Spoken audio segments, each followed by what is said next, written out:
Halo semuanya, langsung aja ya. Di obrolan kita kali ini, kita bakal ngebongkar tuntas analisis menarik dari Denny Santoso. Kita bakal ngebahas satu hal yang mungkin sering kamu rasain. Kenapa sih pola pikir finansial setiap orang itu bisa beda banget, bahkan sampai sering berbenturan? Kita akan fokus bedah perspektifnya buat ngelihat apa yang sebenarnya terjadi di alam bawah sadar kita kalau udah ngomongin soal uang. Nah, semuanya tuh berawal dari satu pertanyaan provokatif yang muncul di media sosial. Pertanyaannya simpel, tapi jujur aja ngena banget. Kenapa sih orang kaya itu rasanya susah banget nyambung atau ngumpul sama orang yang secara finansial ada di bawahnya? Pertanyaan ini nih, yang akhirnya memicu kita buat cari tahu kenapa dua kelompok ini tuh seakan-akan hidup di frekuensi yang beda banget. Oke, masuk ke bagian pertama, misteri perbedaan dua frekuensi. Kita langsung aja pecahkan teka-teki di balik perbedaan frekuensi ini. Ternyata ya, ini tuh sama sekali bukan soal kelas sosial atau mentang-mentang sombong, nggak gitu. Ini murni soal perbedaan fundamental di dalam otak. Coba bayangin, buat mereka yang punya mindset kaya, nyari uang itu adalah sebuah prioritas. Bahkan, itu kayak permainan yang mereka nikmatin banget. Seru aja gitu buat mereka. Di sisi lain, buat yang punya mindset sebaliknya, uang itu cuma dilihat sebagai jalan keluar. Cuma sekedar alat buat lepas dari beban, buat bayar utang, dan pada akhirnya, biar mereka nggak usah kerja lagi. Kelihatan kan bedanya? Biar kebayang, kita lihat contoh nyatanya nih.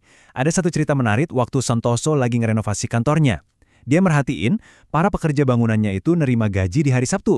Terus hari Minggu kan libur. Tapi hari Senin mereka sengaja bolos. Kenapa? Karena mereka merasa masih punya duit sisa dari gaji kemarin.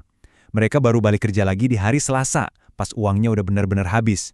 Nah, ini bukti nyata pola kerja yang cuma didorong sama desakan finansial sesaat, bukan karena dorongan pengen ngebangun kekayaan. Makanya, gak heran kan kalau kita sering banget baca komentar-komentar sinis di internet. Kayak, udah kaya kok masih jualan sih? Atau, udah banyak duit kok masih sibuk aja kerja? Jujur aja, itu kesalahpahaman yang lumayan fatal. Banyak yang ngira orang kaya tuh kerja murni demi dapat kebebasan waktu aja. Padahal, kenyataannya, mereka tuh udah punya kebebasan itu. Mereka bisa aja liburan tiap hari kalau mau. Tapi mereka tetap milih kerja. Karena, ya mereka sesederhana itu, cinta sama proses berkarya dan menghasilkan sesuatu. Lanjut ke bagian kedua. Analogi anjing dan pekerjaan. Di sini, kita bakal bedah lebih dalam soal motivasi di balik rutinitas kita sehari-hari. Buat mahamin ini, coba deh tanyain satu pertanyaan ekstrim ini ke diri kamu sendiri. Kamu tuh lari kencang tiap hari karena emang kamu hobi lari, atau karena kamu lagi dikejar anjing galak? Bedanya berasa banget kan? Lari karena dikejar anjing, itu ibarat kerja karena kepaksaan keadaan. Begitu ancamannya hilang, misalnya tagihan bulan ini udah aman, ya kamu bakal langsung berhenti lari. Sebaliknya, bayangin orang yang jogging jam 5 pagi. Itu simbol dari gairah. Kamu bangun pagi-pagi buta tanpa ada yang nyuruh, tanpa ada ancaman apa-apa, murni karena kamu emang suka sama prosesnya.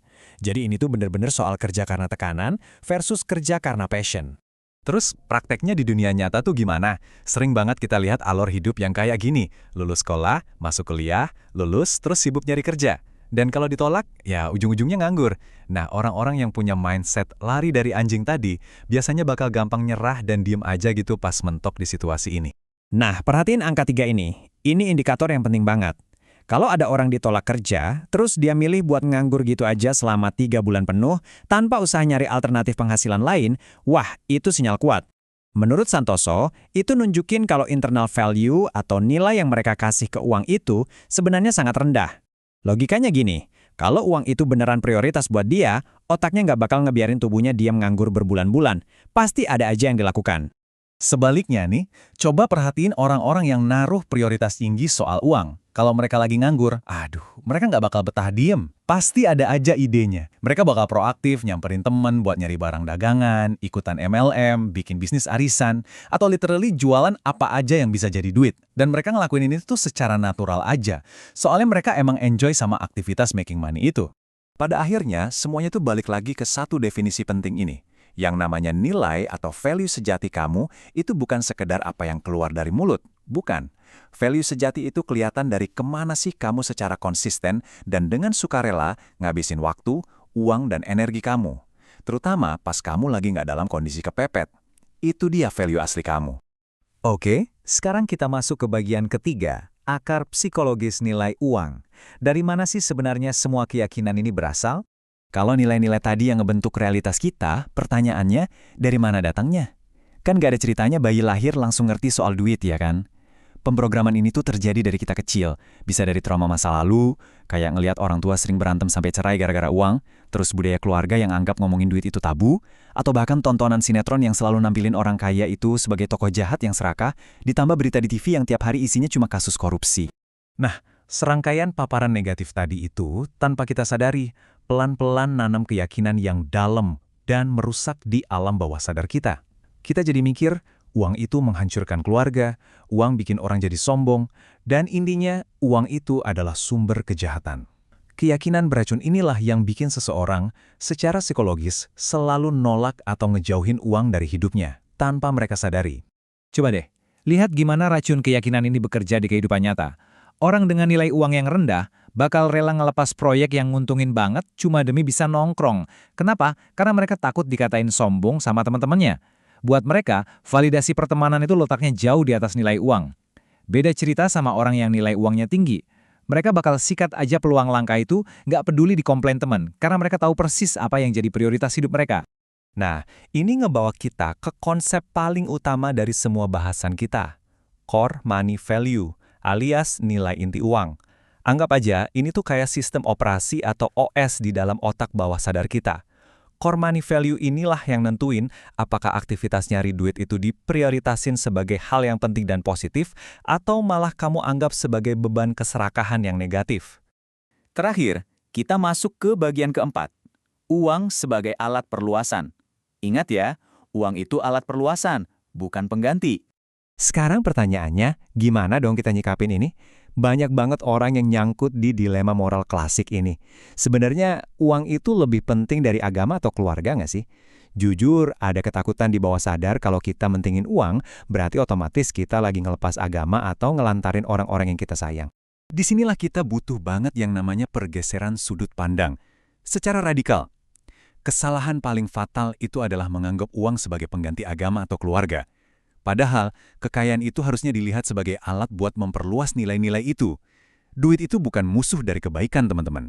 Uang itu ibarat amplifier, alias pengeras suara buat kebaikan yang sebenarnya udah kamu miliki. Konsep perluasan ini nyata banget loh kalau kita lihat langkah praktisnya. Coba pikirin, kalau kamu punya lebih banyak harta, kapasitas kamu buat sedekah atau beramal kan otomatis jauh lebih besar. Kamu juga punya kemampuan buat bahagiain keluarga, kayak ngajak mereka liburan yang enak atau memberangkatkan mereka ibadah umroh. Jadi uang itu memfasilitasi nilai-nilai moral tersebut, bukan malah ngegantiinnya. Terus, gimana caranya biar ini nggak cuma jadi sebatas teori? Nah, Santoso menyarankan kita butuh upaya aktif buat memprogram ulang otak kita. Salah satunya, dia sempat nyebutin alat bantu kayak aplikasi Brain Boost. Aplikasi ini tuh emang didesain khusus buat ngebantu ningkatin core money value kita. Tujuannya satu, supaya dorongan buat ngejar kekayaan itu bisa berubah jadi insting positif yang terarah dan nggak lagi dilihat sebagai sebuah bentuk keserakahan. Sebagai penutup obrolan kita hari ini, yuk kita luangin waktu sebentar buat refleksi diri. Coba evaluasi rutinitas harian kamu dan tanyain dengan jujur ke diri sendiri, selama ini tuh kamu lari karena dikejar anjing kehidupan atau kamu lari karena emang kamu enjoy banget saat prosesnya? Apa sih sebenarnya core money value kamu saat ini? Dan yang paling penting, kira-kira udah waktunya belum sih kamu memprogram ulang sistem operasi finansial di kepala kamu? Pikirin baik-baik ya.